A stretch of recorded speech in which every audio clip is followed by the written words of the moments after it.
சகனா பவது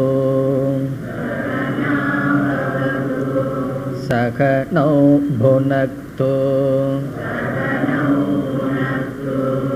சக வீர்யங்கரவாவகை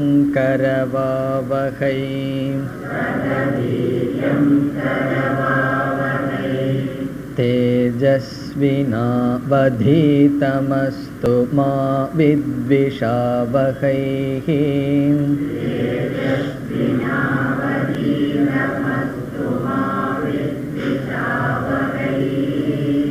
ஓம் சாந்தி சாந்தி சாந்தி.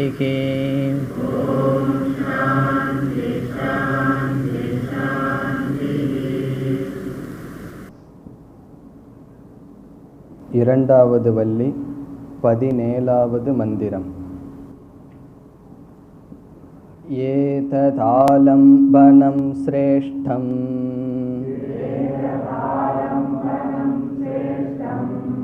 ஏததாலம்பனம் பரம் ஏததாலம்பனம் ஞாத்வா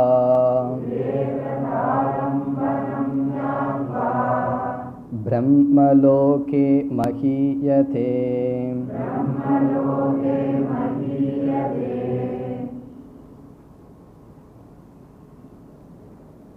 தர்மங்களுக்கும் அதர்மங்களுக்கும் அப்பாற்பட்டது, காரியத்திற்கும் காரணத்திற்கும் அப்பாற்பட்டது, இறந்த காலத்திற்கும் வருகின்ற காலத்திற்கும் அப்பாற்பட்டது என்ன என்பது நச்சிகேதனுடைய கேள்வி. அதற்கு யமதர்மராஜா பதில் சொல்ல ஆரம்பிக்கின்றார். 15வது மந்திரத்தில் பதில் சொல்வதற்கு முன் அந்த பொருள்தான் முடிவான லட்சியம் என்று கூறுகிறார்.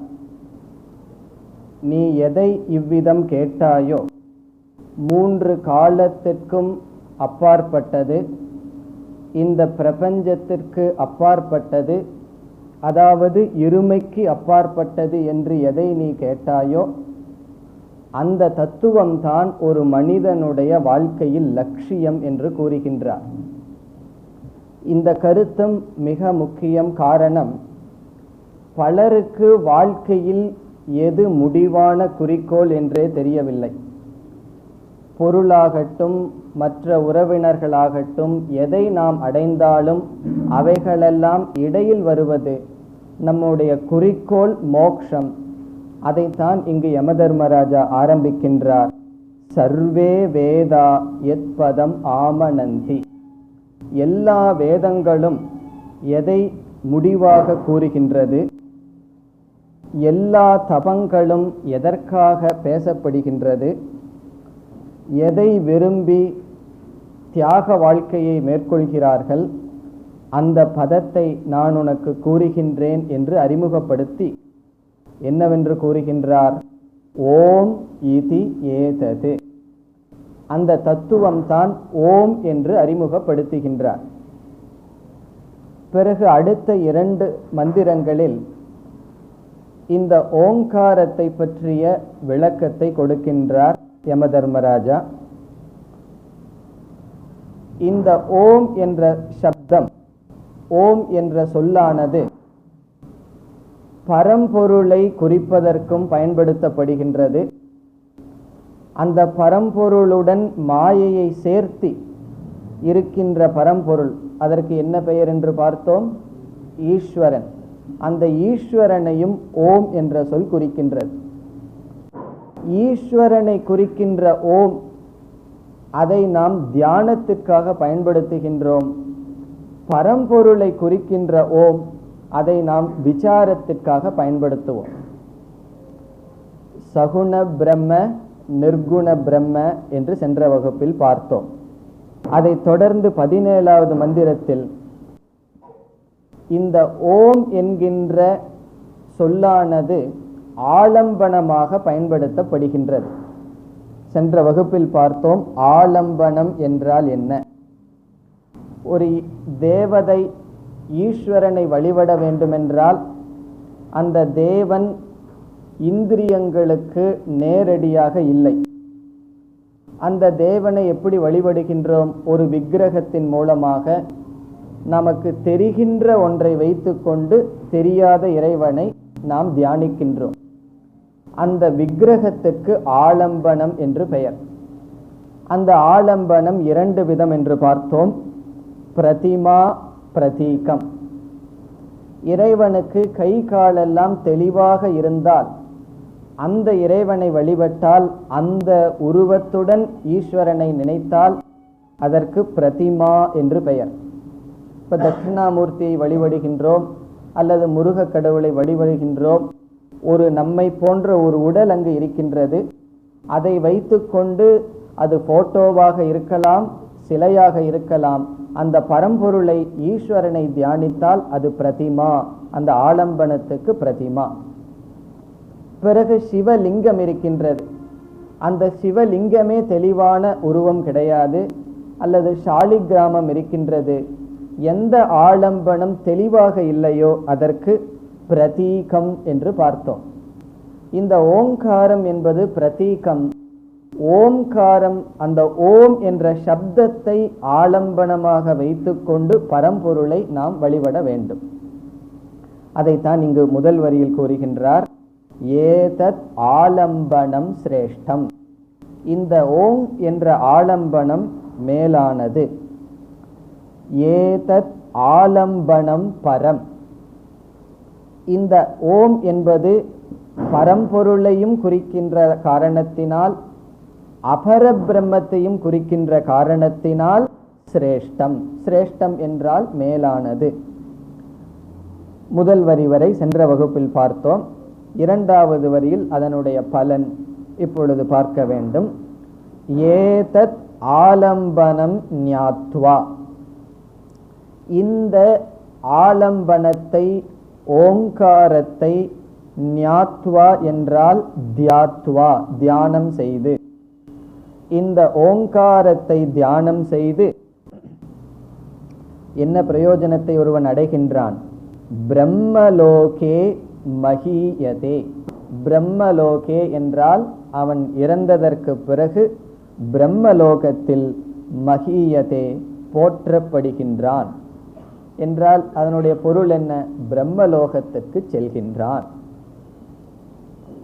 இந்த ஓங்காரத்தை ஒரு உதவியாக, லிங்கமாக வைத்துக்கொண்டு ஈஸ்வரனை தியானம் செய்தால், அந்த தியானத்திற்கு சாஸ்திரமாக இனி ஒரு சொல் பார்த்தோம், உபாசனம் என்ற சொல். அந்த ஈஸ்வரனை உபாசனை செய்தால், தியானம் செய்தால் அதனுடைய பலன் பிரம்மலோகம். பிரம்மலோகத்தை பற்றி இப்போ நமக்கு தெரியும். இதனுடைய வர்ணனையெல்லாம் இந்த உபநிஷத்தில் படித்தோம்.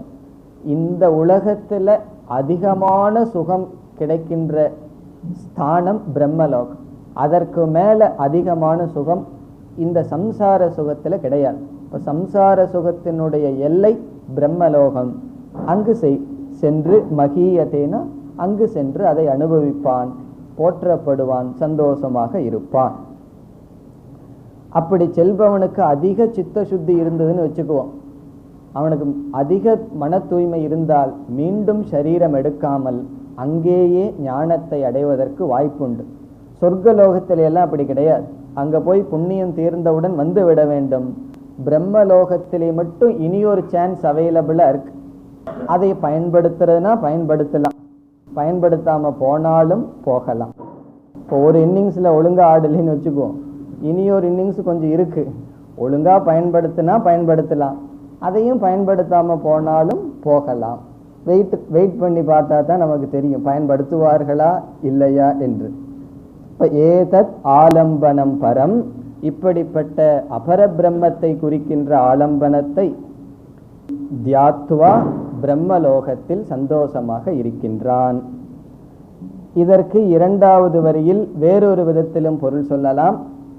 இந்த ஓங்காரத்தை பரம்பொருளை குறிக்கின்ற ஓங்காரமாக கொண்டால், ஞாத்வா என்றால் ஞாத்வா விசாரம் செய்து, ஏதத் ஆலம்பனம் ஞாத்வா என்பதற்கு இரண்டாவது இன்டர்பிரேஷன் என்ன, இரண்டாவது விளக்கம் என்ன? இந்த பரம் ஓங்காரம் பரம்பிரம்மத்தை குறிப்பதாக கொண்டால், ஓங்கார விசாரம் செய்து இதை அறிந்தால், பிரம்மலோகம் என்றால் பிரம்மமே லோகம், பிரம்மலோகம், பிரம்மைவ லோகக பிரம்மலோகக, பரம்பொருள் என்றே பொருள்.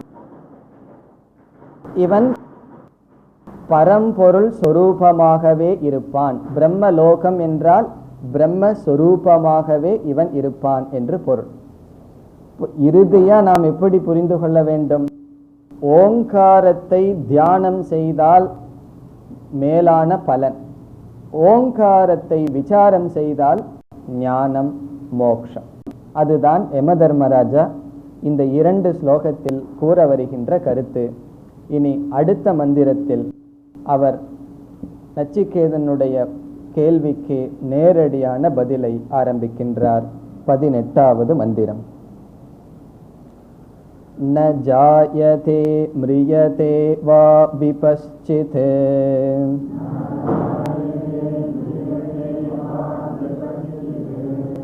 நாயம் குதஸ்சின்ன பபூவ கஸ்சித்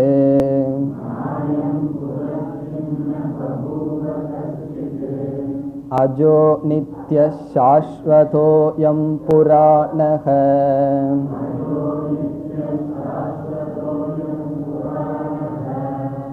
ந ஹன்யதே ஹன்யமானே ஷரீரே.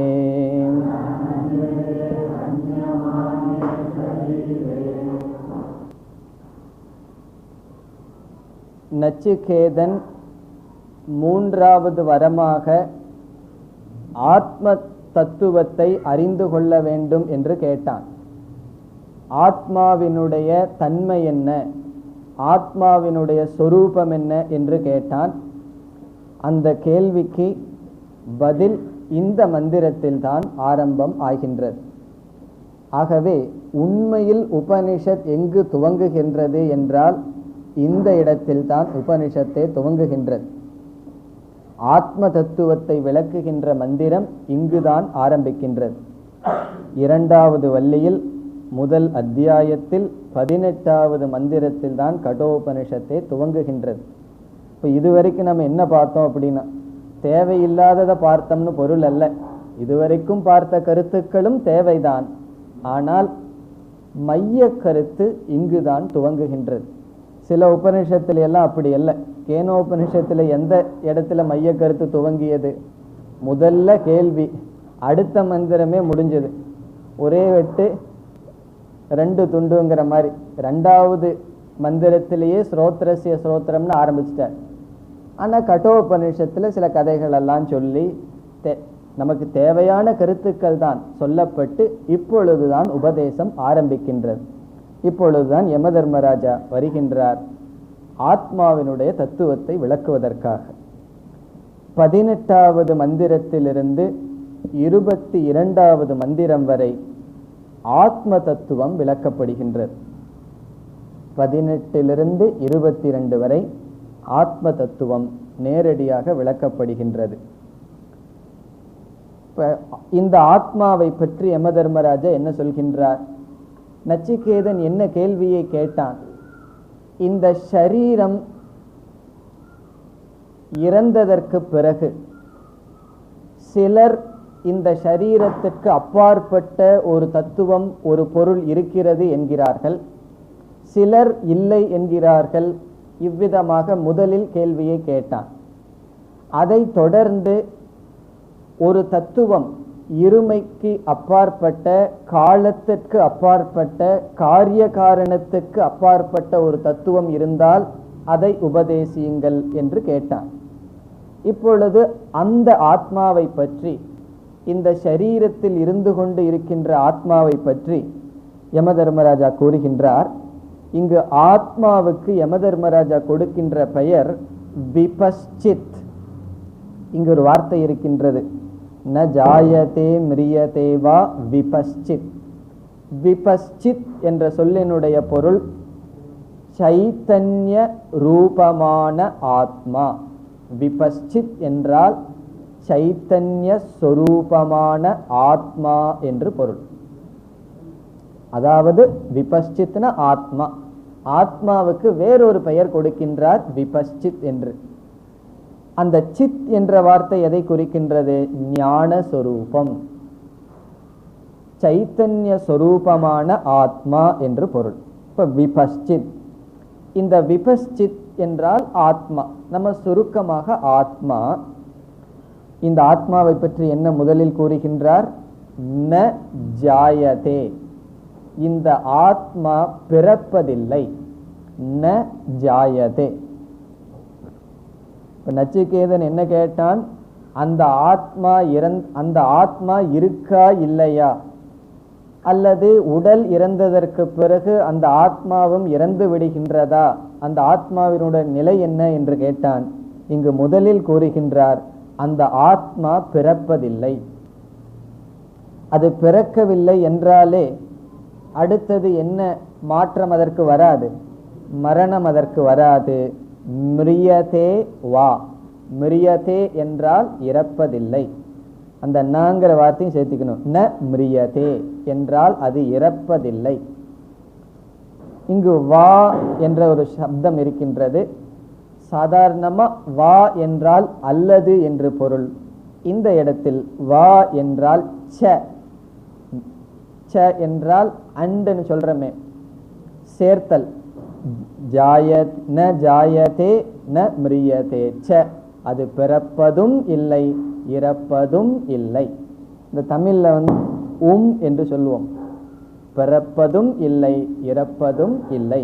இப்ப ராமனும் லக்ஷ்மணனும் சென்றார்கள், சமஸ்கிருதத்துல கூறினா ராமக லக்ஷ்மணக ச கச்சதக, செல்கிறார்கள். அதே போல வா என்றால் ச, அது பிறப்பதும் இல்லை இறப்பதும் இல்லை. அது இறந்தால் அல்லது பிறந்தால் தானே அது என்ன ஆகும், அது எப்படிப்பட்டது என்ற கேள்வி வரும். ஆகவே இந்த ஆத்மா பிறப்பதில்லை இறப்பதில்லை என்பதுதான் முதல் உபதேசம். இப்போ இதை கேட்கும் பொழுது நம்ம படற்கையில புரிஞ்சுக்க கூடாது. படற்கைன்னா சில பேருக்கு அது புரியாது, எப்போவோ கிராமர் படிச்சது. தேர்ட் பர்சன், அதாவது நான் நீ அவன்னு சொல்றது போல இந்த ஆத்மா பிறக்கிறதில்லை இறக்கிறதில்லை. நான் பிறந்திருக்கேன் நான் இறக்கின்றேன் அப்படிங்கிற எண்ணம் வரலாம். இப்போ முதல்ல இந்த இடத்துல என்ன புரிஞ்சுக்கணும்? ஆத்மா என்றால் நான். இப்போ இங்க ஆத்மா பிறப்பதில்லை இறப்பதில்லைங்கிறத நம்ம எப்படி புரிஞ்சுக்கணும்? நான் பிறப்பதில்லை நான் இறப்பதில்லை. நான் சொன்னா இந்த சரீரத்தோட சேர்த்து புரிஞ்சிட்டோம்னா தப்பு.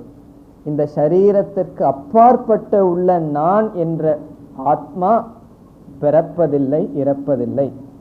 இதை நம்ம அப்படி புரிஞ்சுக்காம படிச்சோம் அப்படின்னா இந்த சொல் நம்ம மைண்டில் ஒரு இன்ஃபர்மேஷன், அவ்வளவுதான். ஓ ஆத்மா பிறக்கிறதில்லை இறக்கிறதில்லை, சரி இருந்துட்டு போட்டுமே, இவ்வளவு நாள் அது பிறக்குது நினைச்சேன், இப்போ அது பிறக்கிறது இல்லை இறக்கிறது இல்லைன்னு தெரிஞ்சுட்டேன், அவ்வளவுதான். இதனால எனக்கு என்ன பிரயோஜனம்?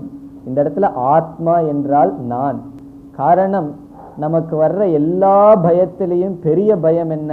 மரண பயம்தான். எல்லா பயத்திலையும் பெரிய பயம் மரண பயம். அந்த மரண பயத்தினுடைய வெளிப்பாடு தான் மற்ற பயங்கள். நம்ம இடம் இருக்கிற பொருள் எல்லாம் யாரும் திருடிட்டு போகக்கூடாதுன்னு பயந்துக்கிறோம். காரணம் என்ன? அதெல்லாம் போயிடுதுன்னா சாப்பிட்றதுக்கு வழி இல்லாம போயிடும், சாப்பிட்றதுக்கு வழி இல்லைன்னா நான் செத்து போயிடும். எல்லாமே அந்த இறப்புல தான் இருக்கு. எல்லா விதமான பயமும் அந்த இறப்பில் இருக்கு. அந்த பயம் நமக்கு போகணும்னு சொன்னா இறப்பு பிறப்பு என்பது எனக்கு கிடையாது, ஆத்மாவுக்கு கிடையாது என்றால் எனக்கு கிடையாது. ந ஜாயதே மிரியதேவா. பிறகு அயம், அயம் என்றால் அயம் ஆத்மா, இந்த ஆத்மா. மீண்டும் இந்த ஆத்மாவை பற்றி விளக்குகின்றார். இந்த ஆத்மா குதஸ்சித் ந பபூவ.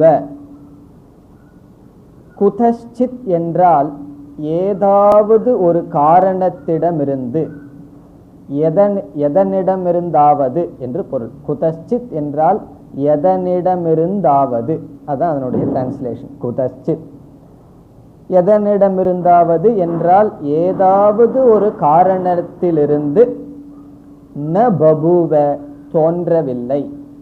ந பபூவ தோன்றவில்லை. இந்த ஆத்மா ஏதாவது ஒரு பொருளிடமிருந்து தோன்றவில்லை. அப்படி என்றால் என்ன? இந்த ஆத்மாவுக்கு காரணம் இல்லை. இது ஆத்மாவினுடைய லட்சணம். இந்த லட்சணம் சரீரத்துக்கு வராது. நம்மளுடைய சரீரம் பெற்றோருடைய சரீரத்திலிருந்து தோன்றியது. ஆனால் இங்கு ஆத்மாவை பற்றி கூறுகின்றார். இந்த பிறப்பு இறப்பு அற்ற ஆத்மா எந்த ஒரு பொருளிடமிருந்து தோன்றவில்லை. காரணம் கிடையாது. இந்த ஆத்மாவுக்கு காரணம் கிடையாது. இந்த ஆத்மாவுக்கு காரணம் கிடையாது. இப்ப அடுத்த கேள்வி, இந்த ஆத்மாவிடமிருந்து வேற ஏதாவது உற்பத்தி ஆயிருக்கலாமே?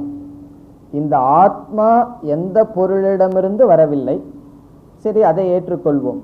இந்த ஆத்மாவிடமிருந்து வேறு ஏதாவது வந்திருக்கலாம் என்றால் அதுவும் இல்லை என்று கூறுகின்றார். கஷ்சித் ந பபூவ. கஷ்சித் என்றால் ஏதாவது ஒரு பொருள் ஆத்மாவிடமிருந்தும் தோன்றவில்லை. எதனிடமிருந்தும் ஆத்மா தோன்றவில்லை. இந்த ஆத்மாவிடமிருந்தும் எதுவும் தோன்றவில்லை. இப்ப கஷ்சித் என்றால் கஷ்சித் ஏதாவது ஒரு பொருள் ஆத்மனக ஸ்வஸ்மாத் ந பபூவ ஆத்மாவிடமிருந்து தோன்றவில்லை. இந்த பபூவங்கிறது மீண்டும் சேர்த்தி கொள்ள வேண்டும். ந பபூவ ஆத்மாவிடமிருந்து தோன்றவில்லை. இப்ப இந்த பகுதியில யம தர்மராஜா என்ன சொல்றாருன்னா, இந்த ஆத்மா காரிய காரணத்திற்கு அப்பாற்பட்டது. நச்சிகேதன் கேட்டதே தான், கிருதா கிருதாத் அந்நியத்துன்னு கேட்டான். படைக்கப்பட்டதற்கும் படைத்ததற்கும் அப்பாற்பட்டது என்ன என்றால் அது ஆத்மா.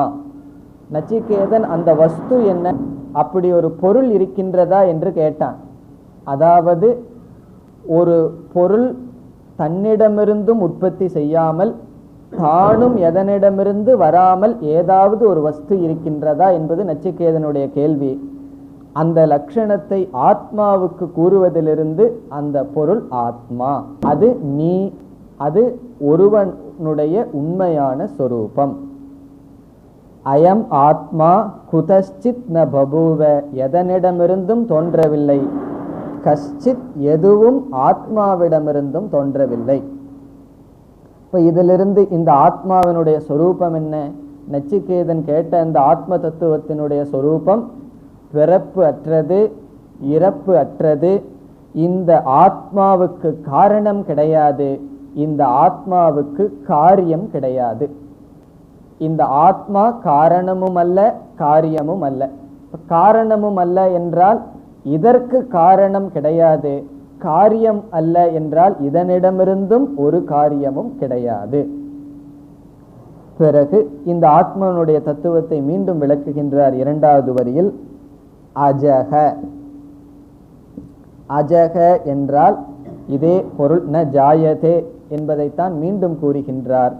அஜக என்றால் பிறப்பற்றது. இதைத்தான் நம்ம ஸ்வயம்பூ என்று கூறுவோம். சில விக்கிரகங்களுக்கெல்லாம் ஸ்வயம்பூன்னு பேர். ஸ்வயம்பூ என்றால் என்ன? ஸ்வயம் பவதி, அது தானாகவே இருக்கின்றது, அதற்காக ஸ்வயம்பூ என்று சொல்லப்படுகின்றது. ஆனால் அந்த விக்கிரகம் எல்லாம் செய்யப்பட்டதுதான். சிலர் ஸ்வயம்பூ என்று சொல்வார்கள். அது ஈஸ்வரனுடைய பரதத்துவத்தை குறிக்கின்றது. அது எப்பொழுதும் தானாக இருக்கின்றது. அதுதான் அஜக. அஜக என்றால் பிறப்பதில்லை. சான்ஸ்கிரிட் படிக்கிறவங்க ஆரம்பத்தில் அஜகன்னு இருக்கும், முதல் பாடத்துல ஆடுன்னு போட்டு வச்சிருக்கும். அந்த அஜக அல்ல, இது ந ஜக அஜக, அது பிறப்பதில்லை. இனி அடுத்தது நித்யக. நித்யக என்றால் எப்பொழுதும் இருக்கின்றது, இறப்பதில்லை. ந மிரியதேங்கிறத தான் சொல்றார், இறப்பதில்லை. அதாவது சில பொருளுக்கெல்லாம் உற்பத்தி இல்லை, சில தத்துவங்களுக்கு, ஆனா முடிவு இருக்கு. அப்படி ஒன்று இருக்கு, அது அறியாமை. இப்ப ஒருவரிடம் ஒரு பொருளை பற்றி கேட்கின்றோம். இப்ப உங்களுக்கு சமஸ்கிருத மொழியை பற்றி அறிவிருக்கின்றதா என்று கேட்கின்றோம். கேட்டவுடன் அவர் என்ன சொல்றார்? இல்லை, எனக்கு அறியாமை என்று சொல்கின்றார். இப்போ அந்த அறியாமைக்கு ஒரு காலம் இருக்கா? அந்த அறியாமைக்கு ஒரு தோற்றம் இருக்கின்றதா? இந்த நேரத்திலிருந்து தான் எனக்கு இந்த அறியாமை துவங்கியது கிடையாது. ஆகவே அறியாமை அஜக, அஞ்ஞானம் அஜம். அஞ்ஞானம் அறியாமை, அதற்கு தோற்றம் கிடையாது. ஆனால் கஷ்டப்பட்டு 3 வருஷம் 4 வருஷம் படிக்கிறோம்னு வச்சுக்கோ, கஷ்டப்பட்டு தான் படிக்கணும். படிச்சுட்டு சான்ஸ்கிரிட்டை பற்றி அறிவு வந்தாச்சு. வந்த உடனே நம்ம என்ன சொல்றோம்? ஞானம், அறியாமை நீங்கி ஞானம் வந்து விட்டது. அப்போ இந்த அறியாமைக்கு தோற்றமில்லை, முடிவுண்டு. இங்கு அந்த கருத்தை நீக்குவதற்காக அஜக நித்யக என்று கூறுகிறார். அஜக என்றால் பிறப்பில்லை, நித்யக என்றால் இறப்பில்லை, எப்பொழுதும் அது இருக்கின்றது. பிறப்பில்லை, இறப்பு கிடையாது, நித்யக எப்பொழுதும் இருக்கின்றது. இனி அடுத்த சொல் சாஸ்வதக. சாஸ்வதக இந்த சொல்லு நமக்கு தெரிஞ்சிருக்கும். சாஸ்வதமா இருக்கு அப்படின்னு என்ன? எப்பொழுதும் இருக்கின்றது என்று பொருள். இந்த இடத்தில் சாஸ்வதக என்றால் ஜரா ரஹிதக. ஜரா ரஹிதக. ஜரா என்றால் என்ன? மூப்பு. மூப்பு, அதுக்கு வேற தமிழ் வார்த்தை சொன்னோம்னா வயதாகிறது, கிழட்டுத்தன்மை. ஜரா முதுமை, ரைட், முதுமை. அந்த முதுமை கிடையாது. சாஸ்வதக என்றால் ஜரா ரஹிதக. இனி மீண்டும் ஆத்மாவினுடைய லட்சணம் புராணக. புராணக என்றால் வளர்ச்சி அற்றது என்று பொருள். விருத்தி ரஹிதக. விருத்தி ரஹிதக. விருத்தி என்றால் என்ன? வளர்ச்சி. இதெல்லாம் உடம்புக்கு இருக்கு, ஆத்மாவுக்கு கிடையாது. இந்த ஸ்தூல சரீரம் 6 விதமான மாற்றத்திற்கு உட்படும்னு ஒரு காலத்துல படிச்சிருக்கோம். ஞாபகம் இருக்கோ? இருக்கணும். முதல்ல அஸ்தி, தாயினுடைய வயிற்றுல காரண ரூபமா இருக்கு. அதற்கு பிறகு இந்த சரீரம் என்ன செய்யுது? ஜாயதே, பிறக்கின்றது. பிறந்த சரீரம் என்ன செய்கின்றது? வர்த்ததே, வளருகின்றது. அந்த பிறக்கிறதுக்கு நம்ம சாக்லேட் எல்லாம் கொடுத்து கொண்டாடுவோம், வளர்றதுக்கும் சந்தோஷப்படுவோம். ஒரு பல்லு வந்ததுன்னா அது 10 முறை அந்த வாயை எடுத்து எடுத்து பார்ப்போம், இதெல்லாம் வளர்ந்துட்டு இருக்குது அப்படின்னு சந்தோஷமா. அதற்கு அடுத்தது என்ன அப்படின்னா பரிணாமம் அடையும். வளர்ச்சி குறைந்து மாற்றம் அடைந்து கொண்டே வரும். அந்த சமயத்திலே கொஞ்சம் பெருமையா சொல்லுவோம், அல்லது பேசாம இருப்போம், அந்த இடத்துல கொஞ்சம் மௌனமா இருப்போம் மாற்றம் அடையும் போது. அதற்கு அடுத்தது என்னன்னா அபக்ஷியத்தை, கொஞ்சம் கொஞ்சமா நலிவடைஞ்சிட்டே வரும். இப்ப திடீர்னு பல்லு விழுந்துடுதுன்னு வச்சுக்கோ, அதுக்கெல்லாம் போய் மிட்டாய் கொடுத்துட்டு இருக்க மாட்டோம். அதாவது எனக்கு அப்படியே உடம்பு கொஞ்சம் கொஞ்சமா அபக்ஷியத்தை என்றால் நலிவுறுகிறது என்றால் அப்படியே சோக ஆரம்பிக்கும். கடைசியா என்ன? நஷ்யதி, இறந்து விடுகின்றது, மரணம். இப்ப இந்த 6 விகாரமும் சரீரத்திற்கு இருக்கின்றது, ஆத்மாவுக்கு இல்லை. இத மனசுல வச்சுட்டு தான் யமதர்மராஜா இதெல்லாம் சொல்றார். அஜக, நித்யக, சாஸ்வதக, புராணக, இதெல்லாம் எதை நினைச்சிட்டு சொல்ற? இந்த உடலில் இருக்கின்ற மாற்றங்கள் ஆத்மாவுக்கு கிடையாது.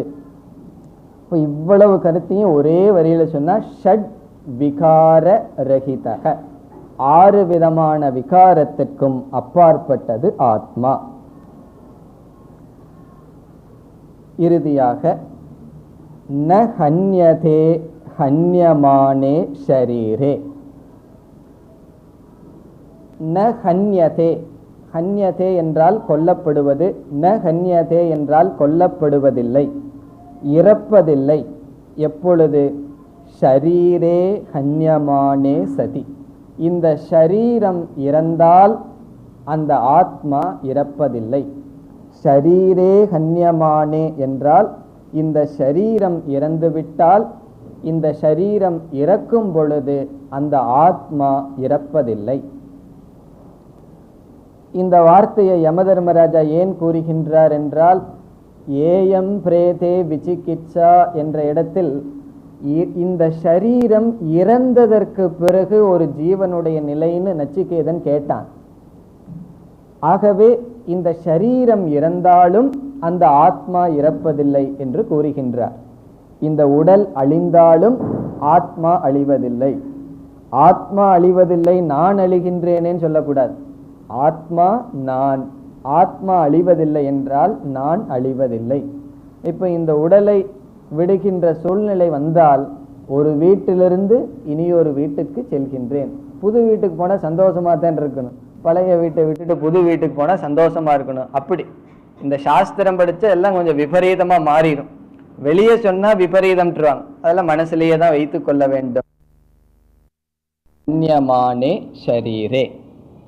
இனி அடுத்த மந்திரத்திலும் இந்த ஆத்மாவினுடைய தத்துவம் விளக்கப்படுகின்றது. 19வது மந்திரம்.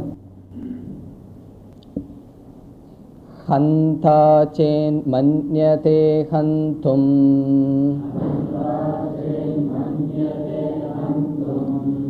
ஹதஸ்சேன் மன்யதே ஹதம்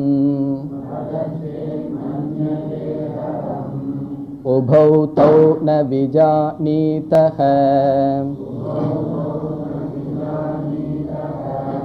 நாயம் ஹந்தி ந ஹன்யதே.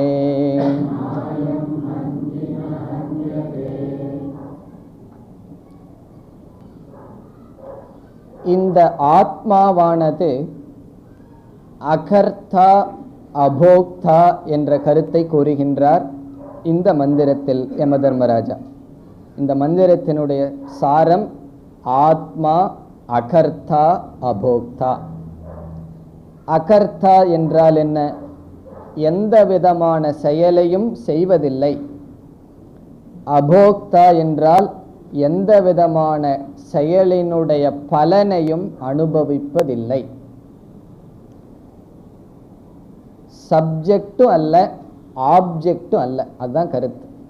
இந்த ஆத்மா ஒரு செயலை செய்வதில்லை, ஒரு செயல் இந்த ஆத்மா செய்யப்படுவதில்லை. ஒரு செயலுக்கும் கர்த்தா அல்ல, ஒரு செயலுக்கும் கர்மா அல்ல. செய்பொருள் செய்யப்படு பொருள்னு சொல்வது போல இந்த ஆத்மா பொருளும் அல்ல, செய்பவனும் அல்ல. அதுதான் இந்த மந்திரத்தினுடைய சாரம். இப்போ இந்த கருத்தை யமதர்மராஜா எப்படி கூற வேண்டும்? ஏதாவது ஒரு செயலை எடுத்து இந்த ஆத்மா அந்த செயலை செய்வதில்லை, அந்த ஆத்மா அந்த செயலுக்கு பொருள் அல்ல என்று சொல்ல வேண்டும். இப்போ பார்க்கிற செயலையே எடுத்துக்கலாம். இந்த ஆத்மா யாரையும் பார்க்காது அப்படி சொல்லிட்டு இந்த ஆத்மா யாராலும் பார்க்கப்படுவதில்லை என்று சொல்லலாம். பார்க்கப்படுவது என்பது ஆப்ஜெக்ட், பார்த்தல் என்பது சப்ஜெக்ட். இப்படி ஏதாவது ஒரு கிரியையை எடுத்துக்கொள்ளணும். இந்த ஆத்மா அதை செய்வதில்லைன்னு சொல்லணும். பிறகு அந்த செயலுக்கு இந்த ஆத்மா பொருளாக ஆவதில்லை என்று சொல்ல வேண்டும். இங்கு உதாரணமாக எடுத்துக்கொள்கின்ற அந்த செயல் நம்ம பார்த்தல்ங்கிறத உதாரணமாக சொன்னோம். இங்கு யமதர்மராஜா எடுத்துக்கொள்வது மரணத்தை எடுத்துக்கொள்கின்றார். கொலை செய்வதை உதாரணமாக எடுத்துக்கிறார். அதுதானே எல்லா செயல்லையும் பெரிய மாற்றம் வருகின்ற செயல். இங்கு என்ன சொல்றார்? ஆத்மா யாரையும் கொல்வதில்லை, ஆத்மா யாராலும் கொல்லப்படுவதில்லை என்று கூறுகின்றார். இந்த இடத்துல கொலைங்கிறத பத்தி எல்லாம் யமதர்மராஜா உபதேசம் பண்ண வரல, கொலை பண்றதை பத்தி உபதேசம் அல்ல. இங்கு ஒரு உதாரணமாக ஒரு செயல் எடுத்துக்கிறார். ஆத்மா யாரையும் கொல்வதில்லை, ஆத்மா யாராலும் கொல்லப்படுவதில்லை. இதையும் நேரடியாக அவர் சொல்லல. ஒருவன் கொல்பவன் நான் கொல்கிறேன் என்று நினைத்தால், கொல்லப்படுபவன் நான் கொல்லப்படுகிறேன் என்று நினைத்தால் அவர்கள் ஆத்மாவை அறியவில்லை. இந்த மாதிரி தான் யமதர்மராஜா இங்கு சொல்றார். இப்போ இந்த ஸ்லோகம் இருக்கே 19, 18 இந்த ரெண்டு மந்திரத்தையும் பகவான் கீதையில எடுத்துக்கிறார். கீதையில 2வது அத்தியாயத்துல இந்த 2 மந்திரம் கொஞ்சம் மாத்திக்கிறார் பகவான். காரணம் அங்க ஸ்லோக ரூபத்தில் இருக்கணும். உபநிஷத்து எப்படி வேணாலும் இருக்கலாம், அது கீதைன்னு வந்துட்டா ஸ்லோக ரூபத்தில் இருக்கிறதுக்காக பகவான் எடுத்துக்கிறார். பகவானும் ஆத்மாவினுடைய தத்துவத்தை விளக்குவதற்காக இந்த 2 மந்திரத்தை எடுத்துக்கிறார். அங்க பகவான் இதை குறிப்பா எடுத்துக்கிறதுக்கு காரணம் உண்டு. காரணம் அர்ஜுனனுடைய துயரம் என்ன? நான் இவர்களை கொல்கிறேன் என்று அர்ஜுனன் நினைக்கின்றான். என்னால் இவர்கள் கொல்லப்படுகின்றார்கள், பீஷ்மர் துரோணரை எல்லாம் நான் சாகடிக்கிறேன்னு நினைக்கிறான். அப்ப பகவான் சொல்கின்றார், இந்த மந்திரத்தை எடுத்துட்டு நீ கொல்பவன் என்று நினைத்தால் தவறு, அவர்களுடைய ஆத்மாவை நீ கொல்ல முடியாது, அவர்களுடைய சரீரத்தை வேண்டுமானாலும் நீ கொல்லலாம். சரி அர்ஜுனன், நான் கொல்லவில்லை, துரோணர் என்னை கொன்றுவிட்டால் அவர்களும் உன்னை கொல்ல முடியாது, உன்னுடைய சரீரத்தை தான் கொல்ல முடியும் என்று அந்த கான்டெக்ஸ்டுக்கு, அந்த சூழ்நிலைக்கு இந்த உதாரணமும் பொருந்தி வருவதனால் பகவான் இந்த 2 ஸ்லோகத்தையும் அங்கு எடுத்துக்கொண்டார். இப்போ இந்த இடத்துல நாம் எப்படி புரிந்து கொள்ள வேண்டும்? அங்கேயும் அப்படிதான் நம்ம புரிஞ்சுக்கிறோம், கர்த்தா அல்ல போக்தா அல்ல என்பதுதான். ஒரு செயலுக்கு ஆத்மா சப்ஜெக்ட் அல்ல, ஆப்ஜெக்ட் அல்ல. செயலை செய்பவனோ அந்த செயலினால் பாதிக்கப்படுவனோ ஆத்மா அல்ல. இனி மந்திரத்திற்குள் செல்லலாம். ஹந்தா சேத் மன்யதே ஹந்தும். ஹந்தா என்றால் கொலை செய்பவன், கொலைகாரன், ஹந்தா. மன்யதே, மன்யதே என்றால் நினைக்கின்றான். என்னவென்று? ஹந்தும். ஹந்தும் என்றால் ஹனிஷ்யாமி ஏனம், இவனை நான் கொல்கின்றேன் என்று. மன்யதே சேத், சேத் என்றால் அவ்விதம் நினைத்தால். கொலை செய்பவன் நான் கொலை செய்கின்றேன் என்று நினைத்தால். பிறகு அடுத்த சொல் ஹதக. ஹதக என்றால் கொலை செய்யப்பட்டவன். மன்யதே நினைக்கின்றான். என்னவென்று? ஹதம், நான் கொலை செய்யப்படுகின்றேன். ஹதம் மன்யதே சேத், அவ்விதம் அவன் நினைத்தால். கொலை செய்பவன் நான் கொலை செய்கின்றேன் என்று நினைத்தால், கொலை செய்யப்படுபவன் நான் கொலை செய்யப்படுகின்றேன் என்று நினைத்தால். உபௌ தௌ, தௌ என்றால் அந்த இருவர், உபௌ அந்த இருவரும் ந விஜானீதக, ஆத்மாவை அறியாதவர்கள். ந விஜானீதக, ஆத்மாவை அவர்கள் அறியவில்லை. காரணம் என்ன? அயம், அயம் ஆத்மா, இந்த ஆத்மா ந ஹந்தி, யாரையும் கொல்வதில்லை. பிறகு ந ஹன்யதே, யாராலும் கொல்லப்படுவதில்லை. யாரையும் கொல்வதில்லை, யாராலும் கொல்லப்படுவதில்லை. இந்த சமஸ்கிருதத்தை எல்லாம் நம்ம என்ஜாய் பண்ணணும்னா அந்த ஆக்டிவ் வாய்ஸ் பாசிவ் வாய்ஸ் எல்லாம் தெரிஞ்சிருக்கணும். ஒரு காலத்தில் படிச்சிருப்போம், ராமன் ராவணனை கொன்றான். அது என்ன வாய்ஸ்? ராவணன் ராமனால் கொல்லப்பட்டான். இந்த கொல்லப்பட்டான்ங்கிறது பாசிவ் வாய்ஸ். ந ஹன்யதே என்றால் கொல்லப்படுவதில்லை. இந்த ஆத்மா கொல்லப்படுவதில்லை, இந்த ஆத்மா கொல்வதில்லை. இந்த மந்திரத்தை எல்லாம் கொஞ்சம் கவனமா புரிஞ்சுக்கணும். ஒருவன் போய் ஒருத்தனை கொன்னுட்டு அவன் என்ன சொல்லலாம்? ஹந்தா சேத் மன்யதே ஹந்தும். கோர்ட்டில் போய் இந்த ஸ்லோகத்தை சொன்னான்னு வச்சுக்கோ, உபநிஷத்திலேயே சொல்லியாச்சு, கொலை செய்பவன் கொலை செய்பவன் என்று நினைத்தால் அவனுக்கு உண்மை தெரியவில்லை. அதே போல கொலை செய்யப்பட்டவன் அவன் கொலை செய்யப்படுகின்றான் என்றாலும் உண்மை தெரியவில்லைன்னு சொல்லக்கூடாது. இந்த லாஜிக்கெல்லாம் இங்கே ஆகாது.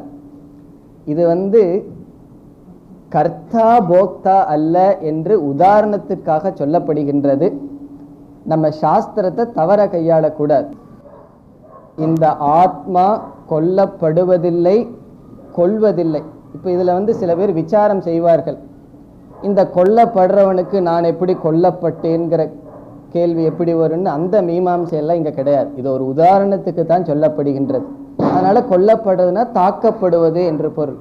இந்த ஆத்மா தாக்கப்படுவதில்லை, யாரையும் தாக்குவதில்லை. இந்த இடத்துல உதாரணத்துக்கு தான் கொலைய சொல்லியிருக்கே தவிர உண்மையில் இங்கு சொல்லப்படுகின்ற கருத்து ஆத்மா கர்த்தா அல்ல, போக்தா அல்ல. அப்படி என்றால் கொலைங்கிற விஷயத்துக்கு உண்மைதான். அதை நாம் எப்படி புரிந்து கொள்ள வேண்டும்? ஆத்மா கொல்வதில்லை, கொல்லப்படுவதில்லை என்ற உதாரணத்திலும் சரிதான். ஆனால் அதை விவகாரத்தில் பயன்படுத்தக்கூடாது. விவகாரத்தில் நம்ம சரீரத்தோடு இருக்கின்றோம். இப்போ ஒருவன் ஒருத்தனை கொன்னுட்டு ஆத்மா கொல்வதில்லைன்னா சரிதான், சரீரம் கொல்வதில்லை. பிறகு அவனுக்கு தண்டனை ஆத்மாவுக்கு நம்ம கொடுக்கறதில்லை, சரீரத்துக்கு தான் நம்ம கொடுக்குறோம். அதுக்கு ஒரு உதாரணம், எந்த இடத்துல எல்லாம் லாஜிக் பேசக்கூடாதுங்கிறதுக்கு ஒரு உதாரணம் சொல்வார்கள்.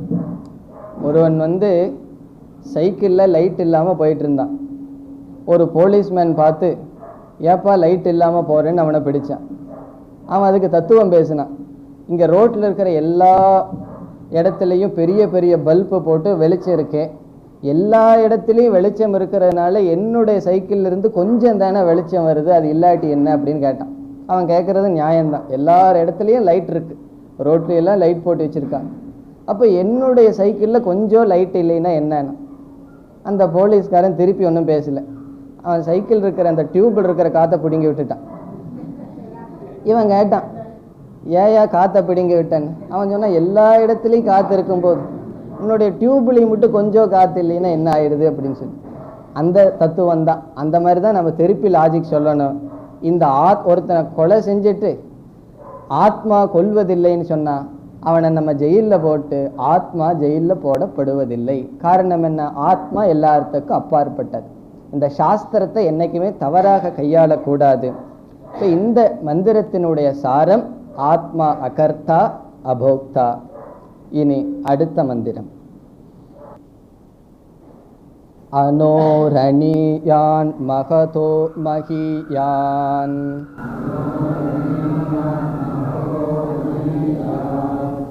ஆத்மாஸ்ய ஜந்தோர் நிகிதோ குஹாயாம்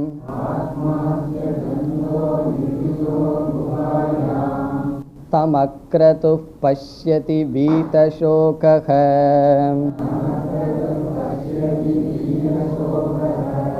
தாது பிரசாதான் மகிமானமாத்மனஹ.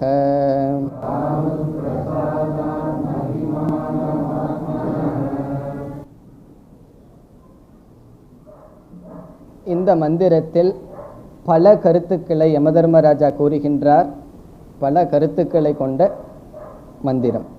முதல்ல என்னென்ன கருத்துக்களை சொல்றாருன்னு கூறுகின்றேன், பிறகு ஒவ்வொன்றாக எடுத்துக்கொண்டு விளக்கத்திற்கு செல்வோம். ஆத்மாவை எப்படி புரிந்து கொள்ள வேண்டும் என்பது முதல் கருத்து. இந்த ஆத்மாவை எப்படி புரிந்து கொள்ள வேண்டும்? சென்ற மந்திரத்தில் சொன்னார், இந்த ஆத்மா கொலை செய்பவன் கொலை செய்யப்பட்டதாக புரிந்து கொண்டால் புரிந்து கொள்ளவில்லைன்னு சொன்னார். பிறகு எப்படி சரியாக புரிந்து கொள்வது என்ற கேள்வி வருகின்றது. ந விஜானீதக, அவர்கள் புரிந்து கொள்ளவில்லை, பிறகு எப்படி புரிந்து கொள்வது? அதற்கு பதில் வருகின்றது முதல் பகுதியில். ஆத்மாவை எப்படி எவ்விதம் புரிந்து கொள்ள வேண்டும் முதல் கருத்து. இரண்டாவது, எங்கு ஆத்மாவை நம்மால் புரிந்து கொள்ள முடியும்? இந்த ஆத்மாவை புரிந்து கொள்கின்ற இடம் எங்கு? ஆத்மாவை எப்படி புரிந்து கொள்ள வேண்டும்? ஆத்மாவை எந்த இடத்தில் புரிந்து கொள்ள முடியும்? மூன்றாவது, எப்படிப்பட்டவர்களால் இந்த ஆத்மா புரிந்து கொள்ளப்படுகின்றது? எப்படிப்பட்டவர்களால் இந்த ஆத்மா சரியாக புரிந்து கொள்ளப்படுகின்றது? நான்காவது கருத்து, இந்த ஆத்மாவை புரிந்து கொண்டதனுடைய பிரயோஜனம், பலன் என்ன? இப்போ 4 கருத்து, 4 வேதாந்தத்தில் வர்ற முக்கியமான கருத்து. அனைத்தையும் இந்த ஒரு ஸ்லோகத்தில் வைத்து அடக்கி விடுகின்றார் யமதர்மராஜா. முக்கியமான ஸ்லோகம். ஆத்மாவை எப்படி புரிந்து கொள்ள வேண்டும்? ஆத்மாவை எங்கு புரிந்து கொள்வது? எப்படிப்பட்டவர்கள் இந்த ஆத்மாவை புரிந்து கொள்கிறார்கள்? பிறகு இந்த ஆத்மாவை புரிந்து கொண்டதனுடைய பலன் என்ன எல்லா கருத்தையும் ஒரு ஸ்லோகத்தில் வச்சுட்டார். இப்போ முதல் கருத்துக்கு போவோம். ஆத்மாவை எப்படி புரிந்து கொள்ள வேண்டும்? இந்த ஆத்மாவை எப்படி புரிந்து கொள்ள வேண்டும் என்றால் ஆத்மாவினுடைய சொரூப லட்சணம், ஆத்மாவினுடைய லட்சணத்தை சொல்ல வேண்டும். ஏற்கனவே சொல்லிட்டார், அது பிறப்பற்றது இறப்பற்றது என்று. மீண்டும் கூறுகின்றார், இந்த ஆத்மா எப்படிப்பட்டது? அனோகோ அணியான் மகதக மகியான். ஆத்மா, ஆத்மாங்கிறத முதல்ல எடுத்துக்குவோம். ஆத்மா, இந்த ஆத்மாவானது அனோகோ அணியான், அணுவை காட்டிலும் அணுவானது. அனோகோ என்றால் அணுவை காட்டிலும், அணியான் என்றால் அணுவானது. அணு என்றால் உள்ளதுக்குள்ளேயே மிக சிறிய படைப்பு என்ன? அணு. ஆகவே சிறியதை காட்டிலும் சிறியது, அதுதான் இதனுடைய சாரம். இந்த இடத்துல அணு அப்படிங்கிறது அல்ல, சிறியதை காட்டிலும் சிறியது. இந்த உலகத்தில் எவ்வளவு சிறியதா ஒரு பொருள் இருக்குமோ அதை காட்டிலும் சிறியது ஆத்மா. அப்போ அவ்வளவு சின்னதா ஆத்மா. மகதக மகியான், இந்த உலகத்தில் பெருசா என்ன இருக்கோ அந்த பெரியதை காட்டிலும் பெரியது. மகதக என்றால் பெரியது, மகியான் என்றால் பெரியதை காட்டிலும் பெரியது.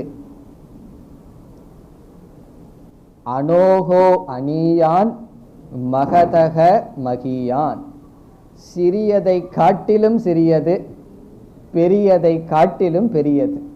என்ன புரியுது நமக்கு? அதான் உபனிஷத். உபனிஷத் ஆத்மாவை அப்படி சொல்கின்றது. கேனோபனிஷத்தில் இந்த ஆத்மாவுக்கு ஒரு லட்சணம் பார்த்தோம். அங்கே ஆசிரியர் எப்படி ஒருவருடைய மைண்டை கார்னர் பண்ணார், இந்த செஸ் போர்டில் செக்கு வச்சு மூவ் பண்ண முடியாமல் கார்னர் பண்ணுற மாதிரி பார்த்தோமே. அந்யதேவ தத் விதிதாப் அதோ அவிதிதாப் அதின்னு பார்த்தோம். இந்த ஆத்மாவானது அறியப்பட்டதற்கும் அறியப்படாததற்கும் வேறுபட்டதுன்னு சொன்னார். இப்போ நம்ம இந்த லட்சணத்தை எந்த இடத்துல வைக்க முடியும்னா, என்னிடத்தை தவிர வேறு இடத்துல எங்கேயுமே வைக்க முடியாதுன்னு நாங்கள் பார்த்தோம். நான் வாழ்க்கையில் எதையெல்லாம் பார்க்கிறனோ அதுக்கு அப்பாற்பட்டது ஆத்மா, எதெல்லாம் பார்க்கலையோ பார்க்க முடியாதோ அதற்கு அப்பாற்பட்டது ஆத்மா என்றால் அது நானாகத்தான் இருக்க முடியும். நான் பார்க்கப்படுபவன் அல்ல, அதே சமயத்தில் நான் என்னை பார்க்காதவனும் அல்ல. அந்த நிலையில தான் இங்க லட்சணம் கொடுக்கின்றார். அனோகோ அணியான் மகதோ மகியான். இதை கொஞ்சம் விசாரம் செய்தால்தான் இதை நமக்கு புரியும். அதனால் ஒவ்வொரு டாப்பிக்காக விசாரம் செஞ்சுதான் அடுத்ததுக்கு போவோம். இப்போ முதல்ல இதை எப்படி புரிந்து கொள்ள வேண்டும் என்று பார்ப்போம். அனோகோ அணியான், அனோகோ அணியான் என்றால் சிறியதை காட்டிலும் சிறியது, பெரியதை காட்டிலும் பெரியது. இந்த உலகத்தில் ஒரு பொருளுக்கு ஒரு தன்மை தான் இருக்கும். ஒரு பொருளுக்கு இரண்டு விருத்தமான தர்மம் இருக்காது. ஒருவன் சிறியவனாக இருந்தால் சிறியவனாகத்தான் இருக்க முடியும். அதாவது அவனுடைய வளர்ச்சி இப்போ 5 அடி இருக்கான்னு வச்சுக்கோ, அவன் 5 அடியாக இருந்தால் 5 அடியாக தான் இருக்க முடியும். ஒருத்தன் 6 அடியாக இருந்தால் அவன் 6 அடியாகத்தான் இருக்க முடியும். ஒரே மனிதன் 2 விருத்தமான தர்மத்தோடு இருக்க முடியாது. ஒரே ஒரு பொருள் அல்லது ஒரே ஒரு வஸ்து 2 விருத்தமான தர்மத்தோடு இருக்க முடியாது. ஒரு பொருள் சின்னதாக இருந்தால் அது சின்னதாக தான் இருக்கும், ஒரு பொருள் பெரிதாக இருந்தால் பெரிதாகத்தான் இருக்கும். ஒரே பொருள் சிறியதாகவும் பெரியதாகவும் இருக்க முடியாது. ஆகவே ஆத்மா சிறியதை காட்டிலும் சிறியது, ஆத்மா பெரியதை காட்டிலும் பெரியது என்று சொன்னால், ஆத்மா இந்த உலகத்தில் பார்க்கப்படும் பொருள் அல்ல என்பது முதலில் தெளிவாகிறது. ஒரு ஆப்ஜெக்ட், ஒரு பொருள் அல்ல. காரணம் என்ன? ஒரு பொருளாக இருந்தால் அது 2 விருத்தமான தர்மத்தோடு இருக்க முடியாது. அப்போ சிறியதை காட்டிலும் சிறியது, பெரியதை காட்டிலும் பெரியதாக ஆத்மா இருக்கிறது என்றால் கண்டிப்பாக இந்த ஆத்மா ஒரு பொருள் அல்ல, நம்மால் அனுபவிக்கப்படும் பொருள் ஆத்மா அல்ல. இப்போ வாழ்க்கையில் எதையெல்லாம் அனுபவிக்கிறோமோ அது ஆத்மா அல்ல. எனக்கு நேற்று ஆத்மாவை பற்றி அனுபவம் வந்ததுன்னா அது ஆத்மா அல்ல. காரணம் என்ன? உனக்கு அனுபவம் வந்ததுனால. அது அனுபவிக்கப்பட்டால் அது ஆத்மா அல்ல. காரணம் என்ன? அனுபவிக்கப்பட்டது பெரிதாகவோ சிறியதாகவோ இருக்கு. பெரியது சிறியதுங்கிறது எந்த குணத்தை வேணாலும் எடுத்துக்கலாம்.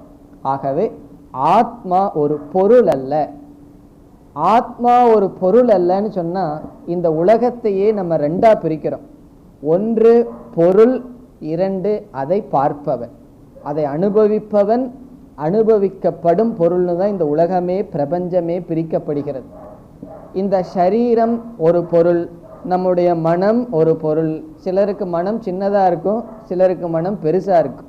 அது பெருசோ சின்னதோ மனம் நம்மால் அனுபவிக்கப்படும் பொருள். ஆகவே ஒரு பொருளா இல்லை அப்படின்னா மீது என்ன இருக்கு? இந்த உலகத்தில் அனுபவிக்கப்படும் பொருள், அனுபவிப்பவன் ரெண்டு பேர் இருக்கிறார்கள். இந்த லட்சணம் அனுபவிக்கப்படும் பொருளுக்கு சேராதுன்னா யாரை சேரும்? ஆத்மாவுக்குத்தான் சேரும். ஆத்மா தான் மீதி இருக்கு, பாரிசேஷ நியாயம்னு சொல்லி. அது மீதி லெஃப்ட் அவுட் ஆத்மா தான். ஆகவே இந்த லட்சணம் வெளி உலகத்திற்கு செல்லாது, பிறகு ஆத்மாவுக்கு மட்டும் செல்கின்றது. இந்த இடத்துல ஆத்மா என்றால் என்ன? நான் என்று பொருள். இப்போ இந்த ஆத்மாவை ஏன் இவ்வளவு கஷ்டப்பட்டு சொல்லணும்னா, ஆத்மாவை பற்றி உண்மையிலேயே ஞானம் கொடுக்க வேண்டிய அவசியம் இல்லை. காரணம், ஏற்கனவே நம்ம ஆத்மாவா இருக்கோம். ஆத்மாவாக இருக்கின்ற நாம் ஆத்மாவுக்கு அந்நியதா சிலதை நமக்குள்ள சேர்த்தி வச்சுட்டோம்.